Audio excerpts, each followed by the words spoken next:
Hi, Jenny. We're going to talk about the full moon today. How are you doing? I'm doing pretty well, Lori. And we have a Leo full moon to discuss, which should be a lot of fun. We do. We have a Leo full moon that happens on the 28th.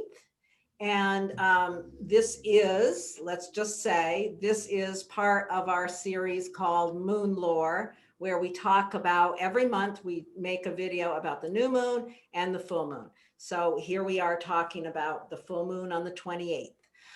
Before we get into talking about this this precise full moon, let's just review the phases of the moon and how we kind of look at that.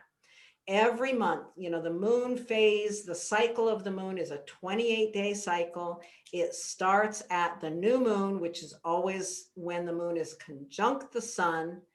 And that is a time where we think of it as being a time to plant a seed for growth.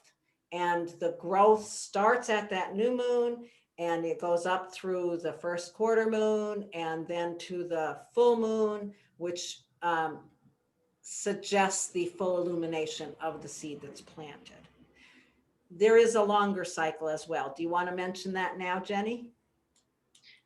Sure. The longer cycle is just a year long, and you refer back to the new moon that happened about 6 months ago. So we'll include a little bit about that on this video. Yeah, yeah.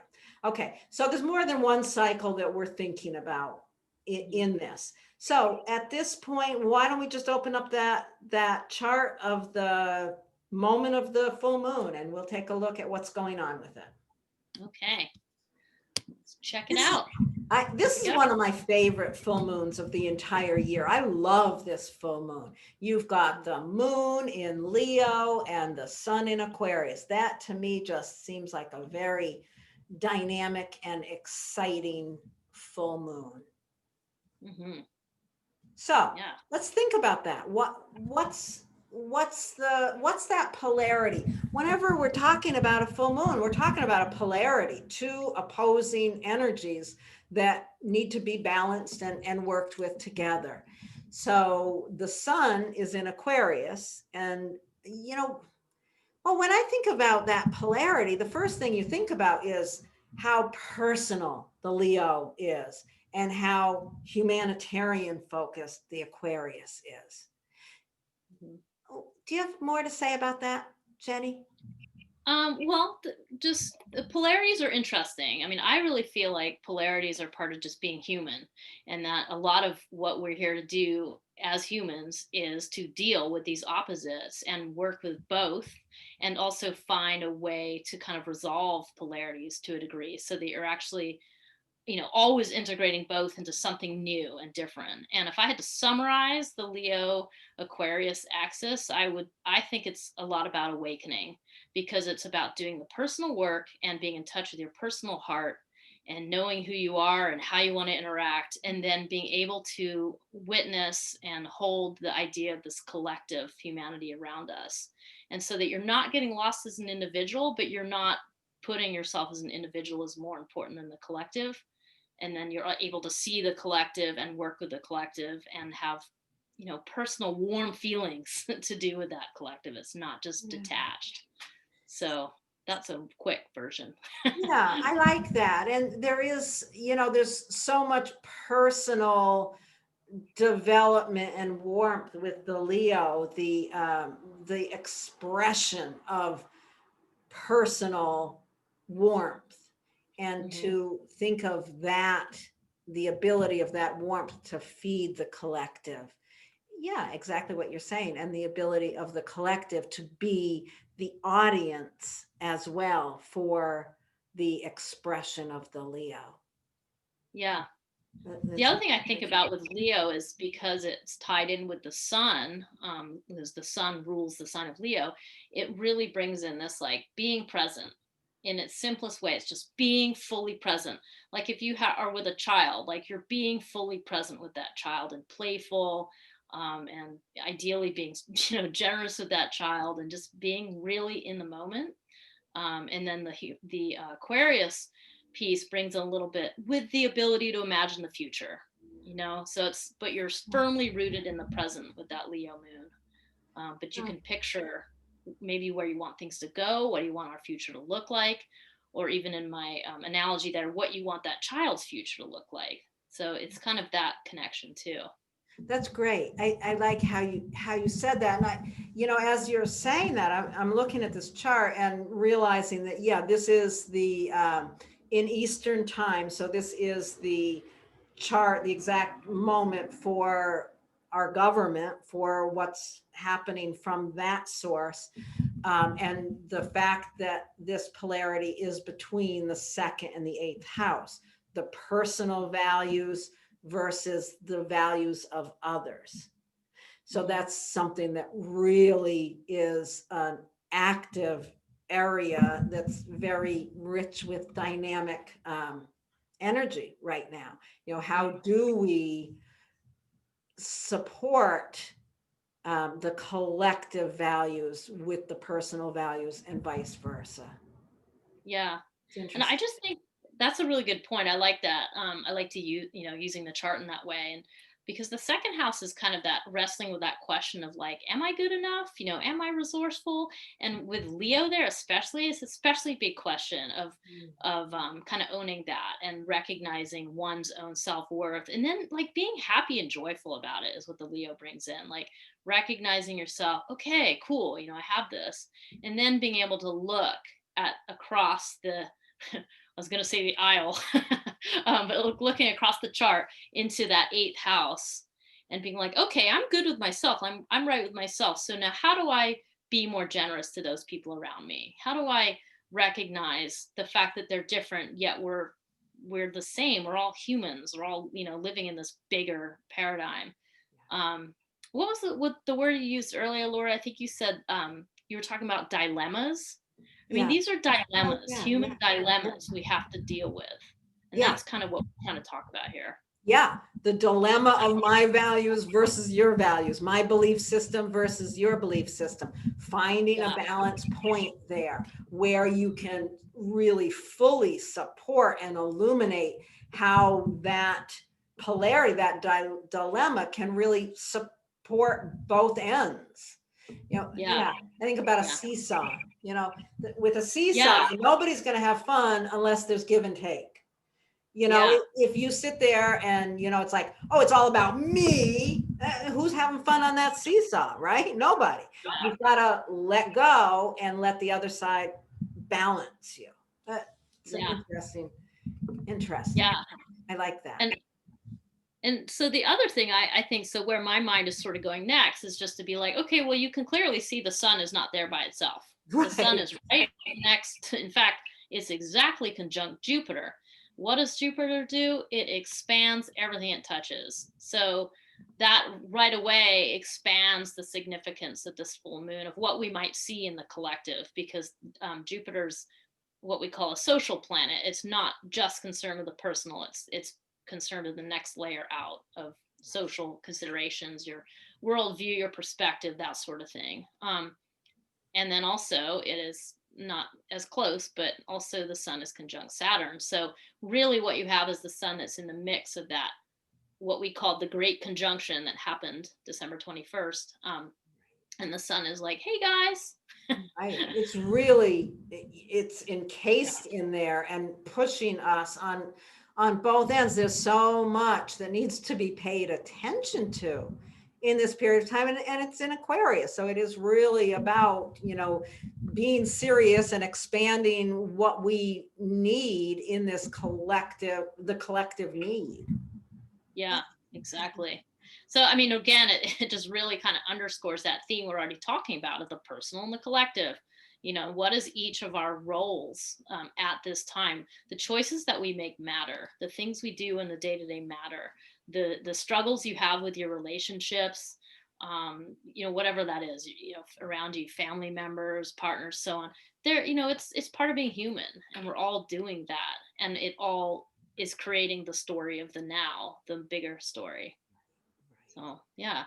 And Yeah, go ahead. Sorry. well, no, I was going to bring us back to the new moon, but is there more in looking at this? I mean, there's certainly more aspects, but if you want to talk about the new moon. Well, I was just thinking, like, Yeah. you know, the new moon was actually in Capricorn because it was before the sun had moved in there. So it was a very serious time.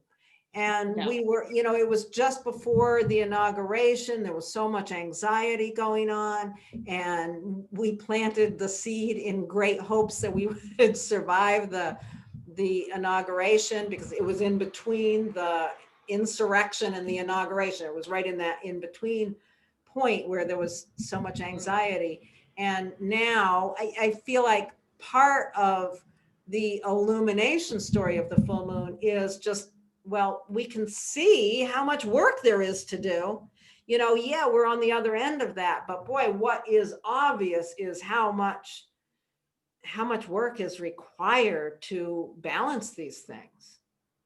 Yeah, that's a really good point because that new moon was, actually right where you see Pluto and Venus together in Capricorn, and it was, Sun, Moon, and Pluto all together. So it really brought in this themes of, those elements of Pluto, which is like the must of transformation, but also there's an implied. So then you got to wipe out what was already there. So there's a lot of intensity to that. And so to come around and have, here we are, the sun has moved into Aquarius, we've moved past that point, but Venus and Pluto are still at that pretty much that same point in this chart. So not at all close to the work being done, but maybe there's a little bit of a little more light, in the future here. So that's helpful. Yeah. And I think it's really interesting. Well, I guess maybe before we talk about that, we could mention the fact that this, whoops, wrong tool there. We could mention that the moon is also pretty darn closely square to that Mars and Uranus, which had us so nervous a week or so ago. Yeah. So yeah, absolutely. Yeah. Yeah. I mean, it really, we're in a very dynamic period of time, clearly, as a country, as a culture, in the world, and these things impact our personal lives as well. Yeah. But before, is there anything else you want to talk about that, or do you want to? I wanted to bring up what you had brought in about late August or mid-August as the beginning of the last, Yeah. the other Well, side. the only thing I want to just kind of to finish up here with this conversation is two things. One, that you also can see that Mars and Uranus is also square the sun. So that's making up one of those unstable T-square configurations in the chart. And again, this is just the intensity of the times that Mars, Uranus is a very energetic pair right there in Taurus. And I always come back to Uranus waking us up, like trying to wake us up to, hey, we all live on this planet. We're living on Mother Earth. There's all these systems and things that we need to pay attention to. So there's that piece of it. And then the other thing I wanted to say was just like, what's funny is just all this heaviness and seriousness, but the Leo moon is so joyful. So I look at this a little bit as like, it's time to take a pause on that day and just think about the things that you wanting to celebrate, because there's so much heaviness. But for all of us, this, in all the conversations I've had with people, there's always this conversation around like, oh, but the silver lining is this, and although all these hard things have happened, I'm still finding this great new thing with my partner that I've been stuck at home with for all this time. So I really wanted to just mention that, like, just there's a joy to this moon, just regardless of everything else that's going on, that's trying to just bring that in. Yeah. I wrote the blog the other day, and I think I'm not sure, but I think one of the things I really recommended on this full moon is dance. Turn up the music in your living room and dance. You can't go to a club and dance, but you can still move your body with a lot of expressive, dynamic Leo kind of energy. And this is a very powerful time to move your body and bring pleasure into your life, for sure. Yeah, we don't want to get too heavy. Yeah, and one other thing I'll add is I think that's also underscored because when you look at this as a T-square, then one of the remedies for unbalanced T-square is to look over at the Oh, opposite blank area and look, it's in the place of giving love. It's landing in the 5th house, that opposite of that Uranus Mars. So that just underscores the, hey, like find a way to be joyful, like find a way to think of something to celebrate, or someone, or contact someone you haven't talked to in a while, or those kinds of things that you really want to share some love with. yeah, yeah. Be creative, creativity and fun and playfulness. All of those things are really, really important right now. I think that's great. Okay, so if we look at the larger cycle, we go back to what, August 18th? Yeah, that's right. Yep. August 18th. And Jennie, you told me something that I hadn't realized. What happened right around that period of time? Well, right around that period, that new moon, Kamala Harris was announced as the VP. And I just thought this was a really good example of like something that happened to the new moon, what came to fruition by the time you see this chart. And now we have a new VP, Kamala Harris. And So, when I think of that with this chart, I think of, there's a picture of her with an umbrella dancing. I don't know if you've seen that picture of her in the rain dancing with an umbrella. Yeah. And there she is. And the pivot point, the balance point is she can be, bring that playful energy to the job of of creating better for the larger picture of humanity. Oh, cool.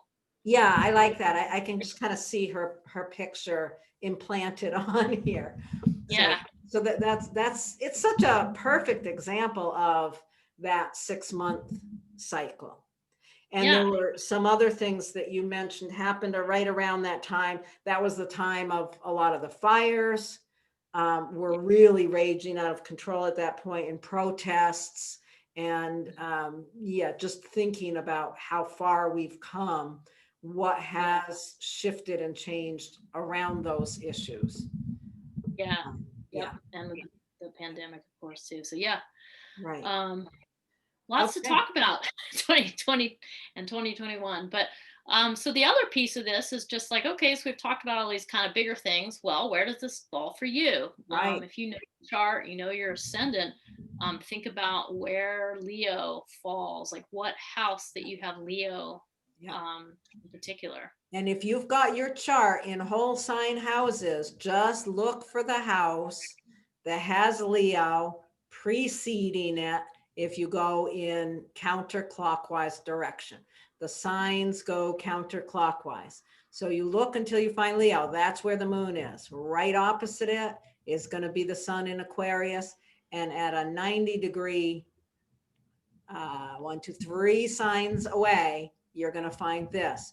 So you can consider, first of all, for just the full moon, consider what it is you are balancing between those 2 houses and what the stress point is from the other house. And one of the ways to work with it is to push your energy into the opposite house. So that's one way you can think about it. So how does this play out in your chart, Jennie? Well, actually, my chart lines up with this one that we're seeing. I have Cancer rising. So it is the Leo moon is in my 2nd house, and the sun and all that Aquarius is in the 8th house. So it very much is about this. I would say sort of valuing myself and doing the things I need to do. Like, for example, I went out and did a lot of skiing this past weekend. The snow is amazing up here in the Northeast. And it's just so great to be outside and feeling good in my body with skiing, and then just enjoying being out in the woods in the snow, and just really nice. So that's just great. Yeah. And then of course the Taurus is up there in the 11th. So that's friendships and that kind of thing. But for me, it's all about that 5th house, just writing that I'm doing right now and creating my astrology business more and more. So that's awesome. Happening. What about you? For me, it happens, the full moon happens between the 12th and the 6th house for me. So it's very much about, my unconscious and how I use that to figure out what I'm doing day to day. It's pretty simple on that level. And then the Uranus and Mars, that's going on in my 9th house. But that's, yeah, think about where that point is. Okay, so then actually, so that would mean that the direction I would be wanting to focus my attention is the 3rd house. Well, maybe it has something to do with the book I'm writing. Yeah, that's pretty accurate. I think that's pretty accurate. Yeah, that's great.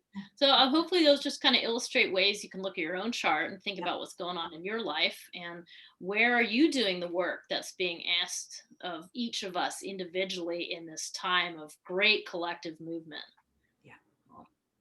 Yeah, that's great. I think we've covered what we needed to. Any last minute points of wisdom, Jennie? No, just I hope people have a good time. I do. I have one more point I want to make. All right. I'm going to Yes. clear all of that. And the only thing I wanted to point out is that, let me see here if I can, is that Mercury, which is our conversation, is all alone. It is not making any aspects to any major aspects to any other planet in the chart. And I think that's just interesting because what that says to me is Mercury's going to want to say its opinions maybe more loudly than it needs to. So pay attention to that. Does that make sense to you, Jennie? Would you want to say anything else about that? No, that's a really good way to put it. Except for the fact that 2 days after this, Mercury's going to go retrograde. So in other words, it's by itself, it's charging ahead through Aquarius, it thinks it's got it, and nope, it's not even going to make it into Pisces. It's going to turn around, go back through Aquarius. So there's conversations that are going to need to be had again. Right. So that may be why it's a good idea to pause and just not say what you might want to say quite so directly, because you might be eating your words after Mercury turns retrograde. That's a good point. Yeah, no, I'm glad you brought that up. Great.